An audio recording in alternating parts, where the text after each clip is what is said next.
Welcome back to the Run Radio podcast. I'm Trina Wilcox, and because of Run Radio being all about innovative, resilient, relentlessly resilient people, I want to welcome a writer today, Tracy Smith Mathis, who's going to talk to us about her book, Pennies from Heaven. Welcome. Hi, Trina. Pennies from Vietnam. Yes, I don't know Vietnam. where I got heaven in my head, but It is actually a very common mistake, and I used to do it myself because I had a oh, different good. name for the book. The book was named War and Pennies when I was going to self-publish it, and Oh, the okay. publisher changed it, and I didn't like it because I was like, the pennies actually never came from Vietnam. My Oh, brother promised to send me pennies, and he did when he was in Fort Rucker, Alabama, the ones that he didn't spend on booze and strip shows, and he wrote home to tell about right. it. Cigarettes. But, there's no American coins in Vietnam, South Asian jungles. So Yeah. that just shows sort of how naive he was.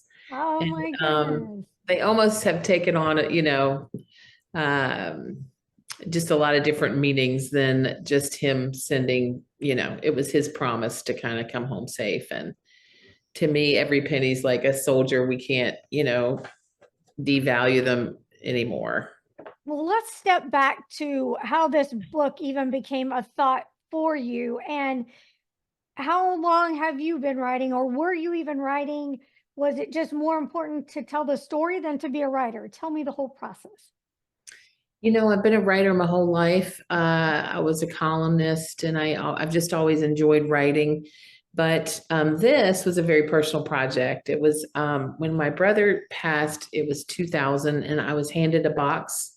And my sister-in-law said, "You might want to take a look at these." He was literally on his deathbed, and they were 99 letters that he had written to our family when he was in the Army. Wow. About 75 of those were in Vietnam, and that's what's in the book. So when I read those letters, I was blown away because there's like almost 36,000 words. And the brother I knew never talked. Do you know what I mean? Yeah. So it was amazing to me. And I immediately started like diving into them, writing out the highlights, chronicling them, and researching them. He passed and life happened, and I really didn't pick it up for maybe 10 years. Mid 2010, 2012, somewhere in there, I picked it back up. Started looking for his friends, actually, which has been the hardest part, but the most rewarding part, I'd say. Yeah. It's just finding I found his best friend. That was the first one that I found. And he had been looking for my brother for 48 years. And Wow. I found him through social media. It took like 2 years for him to reply to me. But once I found him, he said, "I'm going to tell you everything that happened to your brother." Oh. And then I started sharing a little bit of the letters with him, and then he shut down. He was like, "I can't do it, Tracy. I'm really sorry." And it broke my heart, and I put the book on a shelf. I couldn't do it. If he couldn't handle it, I wasn't going to write it, Right. About a year later, he sent me a text or email and said, "Write your book. I'm ready to share it with you." It took him about a year. He had to really just process my brother's death because he had been looking for him. Yeah. And it just kind of, what he said, it felt like it was bringing things back out of the black box that he had swiftly put them in all those years. So anyway, since then, he's read most of the letters, and if not all. And he helped me find other veterans in the same group, and they helped me find other veterans. And then I interviewed them and put them all together. And I found 2 helicopter pilots that were in major issue battles and rescues with him. And then I also found Miss America. So that's a That's story in really itself. neat. Yeah. So putting all these pieces together and people together is kind of what kept me going, not even knowing if I was going to write a book, honestly. I just thought I should share these incredible letters with the world because I'm sure there were gaps in it, even though he told my parents a lot of stuff. There was a lot he didn't tell. And so I discovered some of that when I found his buddies. Yeah. Bad, but it explained sort of why he was suddenly silenced. And in these letters, you can see my brother go from a 17-year-old to a very hardened 19-year-old, Right. in the span of a year, a little bit more. But yeah, so did that answer your question? The Yeah. reason I wrote the book is because those letters were so compelling. They told so many, sorry, let me That's silence this. Great stories. And it was not something that I always felt comfortable with. I struggled a lot. My brother was very, very private. Mm-hmm. In the beginning, I was like, he would kill me if I shared these letters, because some of them are talking about women and Yeah. Very shooting people, personal. and they're also very raw. One soldier that read them said these words to me, and this is what kept me going too. He is a Vietnam veteran with severe PTSD to this day. He read them in one weekend and came in with the biggest smile on his face I'd ever seen. I've known him most of my life. He's my cousin's husband. And he said, Tracy, you should have wrote this book 25 years ago. Oh. And you have to write it. Larry would love it. And it's every quote, every soldier's story. Goodness. That has to feel rewarding, though, to know that you're touching lives with your brother's story and making those connections for people. I mean, how has that made you feel? Yeah, I'm just kind of living it and enjoying it. It's literally been, I think, divine intervention step after step. So Right. I'm trying to just enjoy it, but I'm really blown away at what has transpired. I just never expected to meet the people and be on the stages and be able to talk to other veterans. I'm now trying to collect interviews from other veterans and feature them on, some things that are coming up in the future. Yeah. But yeah, I'm going to have this entire little spin-off from this that will hopefully live on to help veterans in different ways. So that's sort of coming out of the book. But And that kind of sort of answers my follow-up with, I mean, are you expecting that you could have another book or even a series that follows with other stories from veterans and keep up the inspiration? I don't know if it's another book, because I Right. do have another book, which I'm glad to tell you about. Yeah. It's nothing to do with military, but I'm happy to tell you it's a crazy story.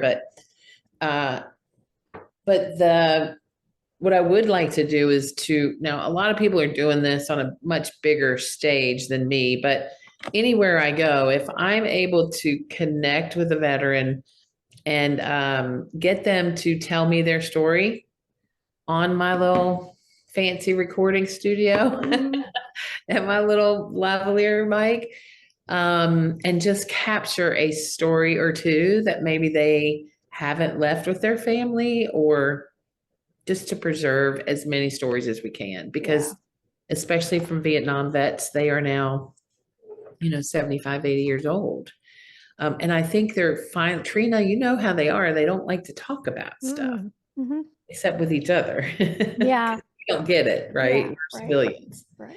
But what I find is when they do talk about it, it's very cathartic and good for them. And that was evident from the first time I stood in front of veterans and talked.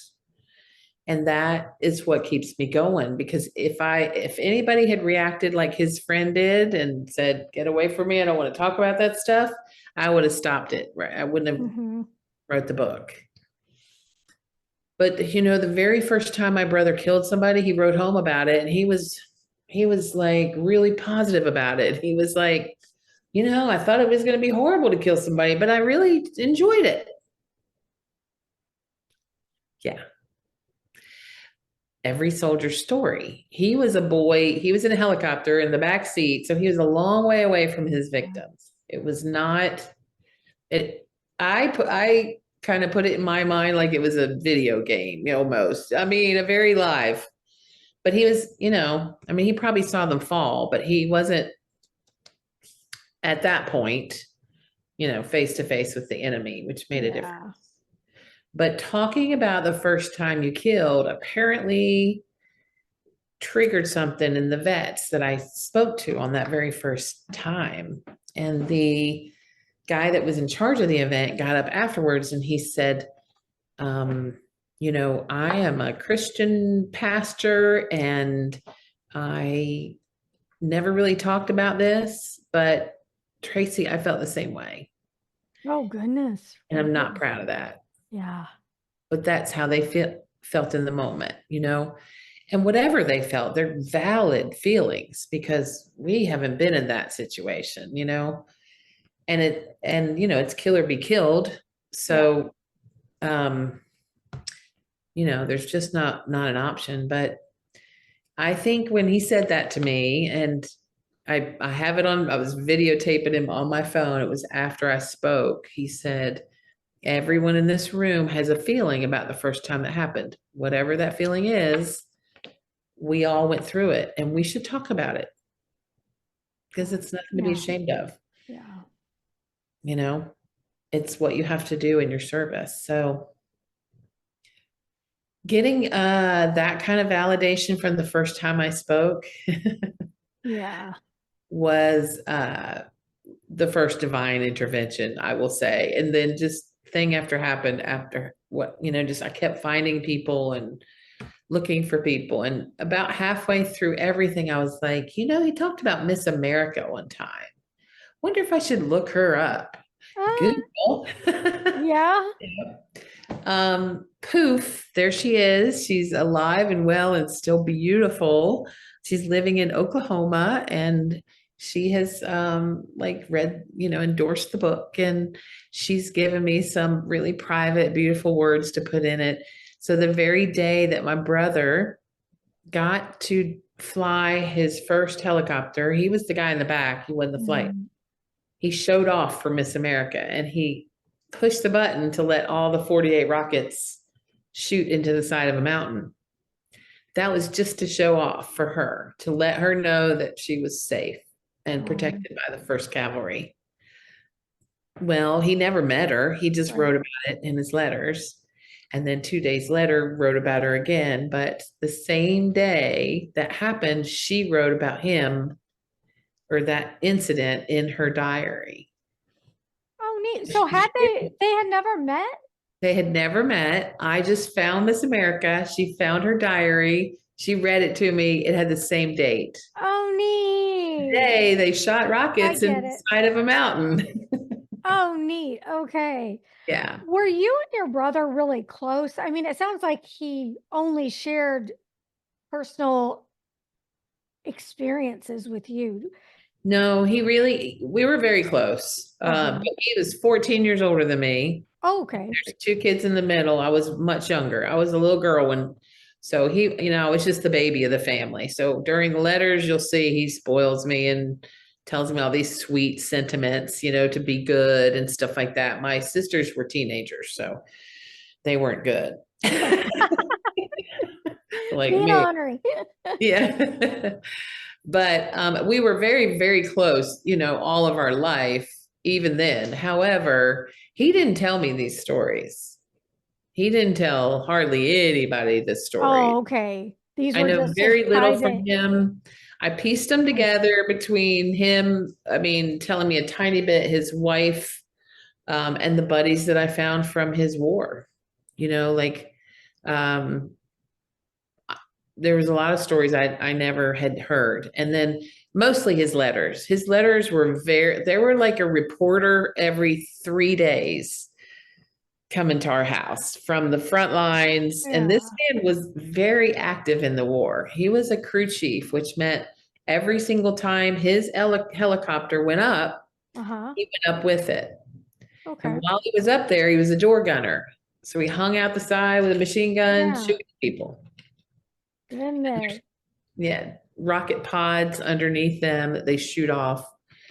And he's 18, he's 5'9", he's maybe 150 pounds. Yeah. Smaller you were, the better, because it took up less space for Yeah. the people that had to get on with you if you had to stop. And so those helicopters were very, very active. He was extremely active in that war. He saw a lot of stuff and he wrote home to tell about it.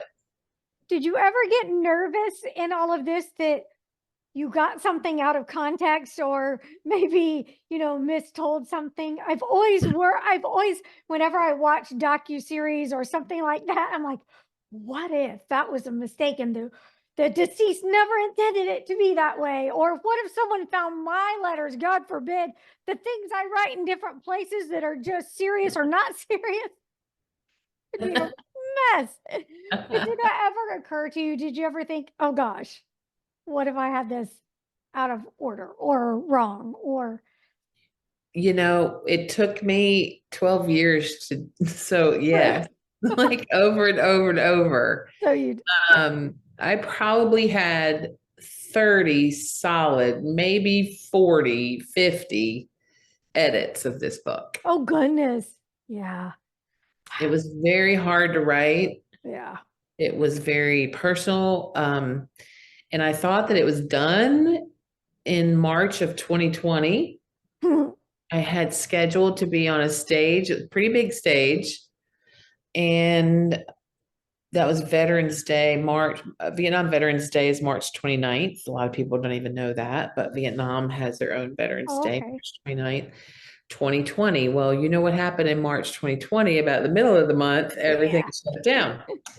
So that gave me time, actually like years, to revisit the book. And I joined a group of writers who started helping me query agents and publishers, which is something I was just going to self-publish it because it's very, very slim chance of getting published.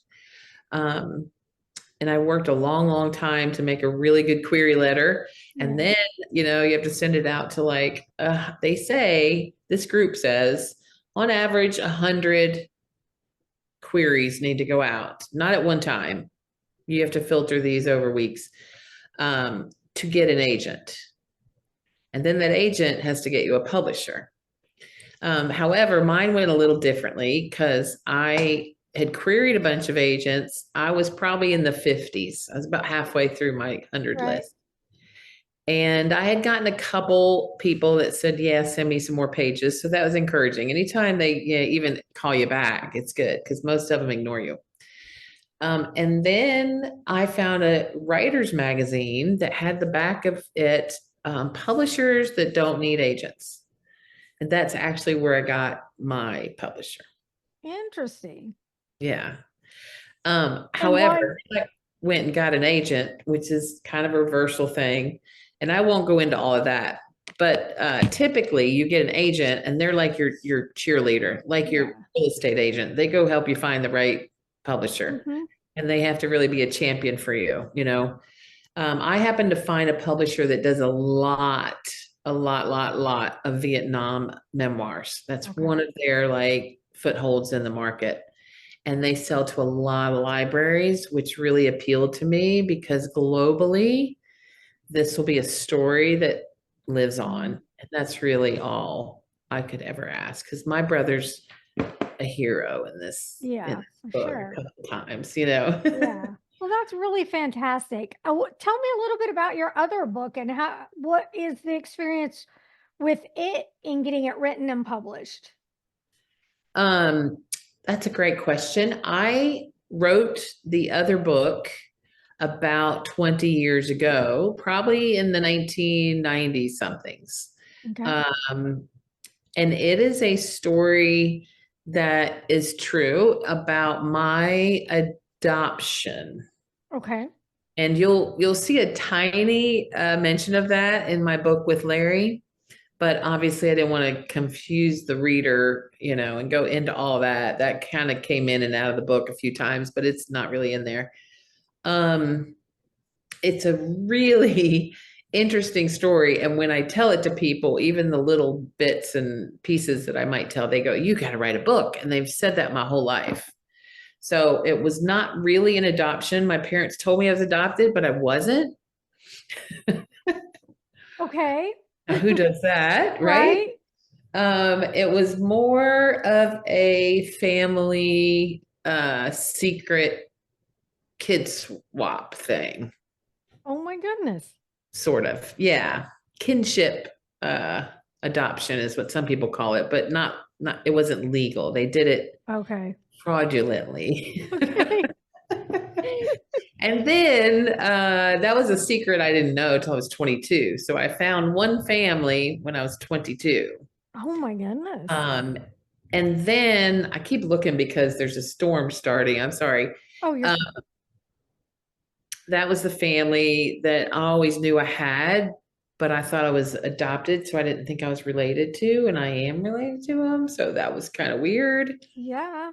And I found out when my real mom was dying, like on her deathbed, she mentioned 4 children instead of 3, and apparently they came looking for me. So that was Ooh. one chapter, age 22. Fast way forward to age, I don't know, 50 something. And I did a DNA test and I found out that I was Scottish Yeah. and that I was related to the Greer family, Okay. which is one of the famous people not far from you in Arkansas. There's a Greer's Ferry, Okay. Arkansas. It's in the Ozarks, I think. And that was my great grandfather, Bud Greer, also Jerry Gale's great Yeah. grandfather. So when I did the DNA test, it took me another year or two to take another second DNA test, which is how, because the first one we tried and tried and tried everything, and we couldn't figure out still who anybody was. But when I did another company's DNA test, that's when I found my biological nephew, DW, who is Jerry Gale's son. Mm-hmm. So it showed him as my cousin, but he's actually my nephew. Okay. So yeah, so then I found a whole other family in Missouri. Oh my How I goodness. found you. That is really neat. And So, Jerry Gale, my sister, and Billy Jack, my brother, always knew they had a sibling in the world. Our dad had told his wife and them. Isn't that sweet? well, how did that affect you? Did you think that was really neat, or did you feel any way, a little like betrayal from anybody, or did you, how Girl, I did, have been through all the emotions on that whole topic. okay. It's been a lifelong thing. When I found out the first incident at 22, I was just in shock for the longest time, honestly. I was just kind of confused and in shock, and I really felt like I didn't want any part of any other family. Just family's weird. Y'all are now like looking at me like I'm the freak. I don't know. I felt sort of Yeah. like I don't know. I just didn't want family around for probably 8 years. I didn't even like see my real brothers and sisters that first time. Yeah. 30, 40 years later, when I found the Mathis family, that was a whole different ball game. Yeah.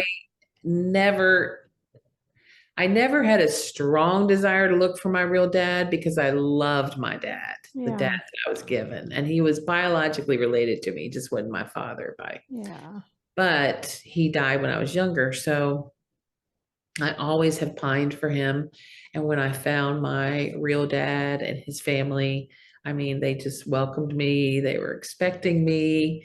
They always knew about me. And I flew to Missouri and stayed in their house for a week before I even knew them. Oh my Uh, goodness. yeah, so it was very, very special. Seeing, my brother and sister pick me up at the airport, and then I got to meet Mama Mathis, who would have been my stepmother. Mm-hmm. And she has passed away since. So I'm just so glad I got to meet her, Mm-hmm. found them in time to meet her, but he had already passed, my real dad, Yeah. 20 some years ago, maybe longer, but yeah. So, it was bittersweet, like all of this journey of this Yeah. book has been really bittersweet. And Yeah. what's the title of that book? Doesn't have a title yet. Okay, so it's not all the way.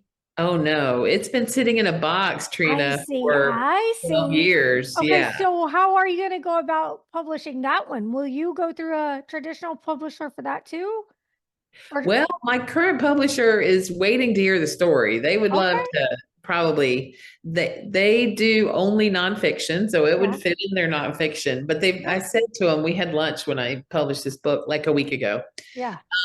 I said, have you ever done a book on like DNA drama and some, dynamics about adoption and stuff? And they really haven't, other than sort of like, other I topics mean, around it. But I'm saying you could so, pitch the movie made for TV movie or something too. there I you mean, go.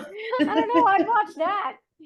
Yeah, it's definitely a good story. It has a lot of twists and Yeah, turns, and a lot of kind of southern flair to it. And yeah. um, I don't know, it's just it's a cool story with a lot of people involved that are intertwined all around me. So what's holding you back from getting that one? Really, oh, what's holding me back? That one. This came off the shelf. That's If what you I haven't thought heard. maybe. That's what I kind of thought maybe. Yeah, no, the other book is going to be super fun to write. I can't wait. I cannot wait to write that one. Good. It's already written. It's just not written that well, Yeah, because I've learned a lot in 20 years. sure. But all the facts are written down and printed, thank goodness, because those hard drives are long ago, Yeah. lost. There's a lesson for people. Mm-hmm. Print something out, because 20 years, 12 years from now, you're gonna have a different computer and not be able to find it, right? Yeah, for sure. But now I didn't have a good ending before, Trina. Now that I've found my Missouri family, Yeah, I have a good ending for that book. So now it's time. good, good. Well, you'll have to come back and talk about that when That'll be you next. from Okay. that. But tell me where people can go to get the pennies from Vietnam, and if you're going to be speaking anywhere, or how people can connect with you, because I know people will really want to talk to you. Yeah, I'd love that. Okay, so we have a website that's just penniesfromvietnam.com. Okay. Okay, on there, I do a blog when I'm going to somewhere or been to somewhere. I'll blog about it. We also if it'll have a little pop up, and there's a free book that you can get, which I encourage everybody to download. It is a series of questions that you would ask other people in the military.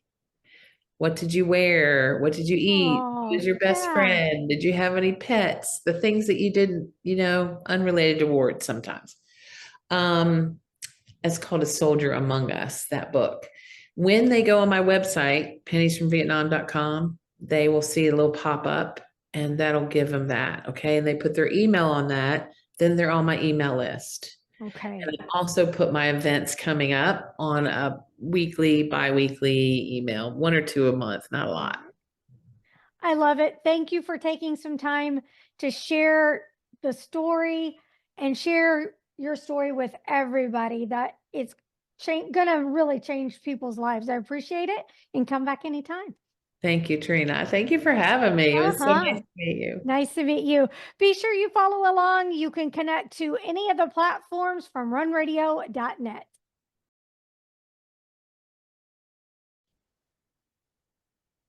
Hi, I'm Trina with Run Radio, the Run Radio podcast.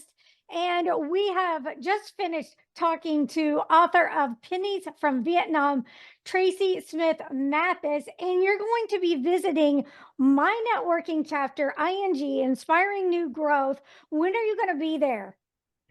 You are part of the alumni chapter, is that Yes, right? I am. So you are first. and Yay. foremost on my list, it is going to be Thursday, 9 a.m. That is August 15th. Yes. Yes, the 15th. Everybody is open and invited to come and listen. We have a meeting, a speaker. You get to meet some really great people in the industry.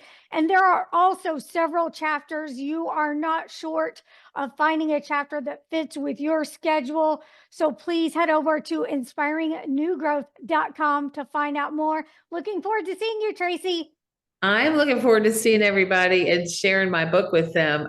It's at Reese Nichols Real Estate Office. Is that right? That's where the alumni chapter meets for sure. That's Yes, the alumni ma'am. chapter. Okay. We Yes. have other chapters that day and the Yep. next day. Yep. So if they can't reach that, just tell them to look on that website and Absolutely. find us there. Thank you. Yeah. Yeah. See you soon. Okay.